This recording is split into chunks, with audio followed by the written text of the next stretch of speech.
നമസ്കാരം. കൊച്ചു കുട്ടികളോടുള്ള ലൈംഗിക അതിക്രമം അല്ലെങ്കിൽ ലൈംഗികപരമായിട്ടുള്ള ചൂഷണങ്ങൾ എല്ലാ രാജ്യത്തും നിയമം അതിന് ശക്തമായ രീതിയിൽ താക്കീത് നൽകുന്ന ഒന്നാണ്, പ്രത്യേകിച്ച് യൂറോപ്യൻ രാജ്യങ്ങളിൽ.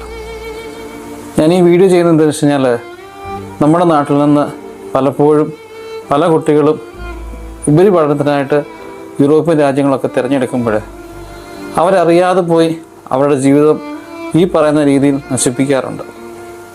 ഈ ചാറ്റിംഗ് എന്നൊക്കെ പറയുമ്പം പൊതുവേ നമ്മുടെ മനസ്സിലേക്ക് ഓടി വരുന്നത് വാട്സപ്പ് ചാറ്റിങ്ങോ അല്ലെങ്കിൽ ഫേസ്ബുക്ക് ചാറ്റിങ്ങോ അല്ലെങ്കിൽ മറ്റെന്തെങ്കിലും നമ്മൾക്ക് അറിയാവുന്ന ഇൻസ്റ്റാഗ്രാം പോലുള്ള ആപ്ലിക്കേഷനുള്ള ചാറ്റിങ്ങുകളാണ്.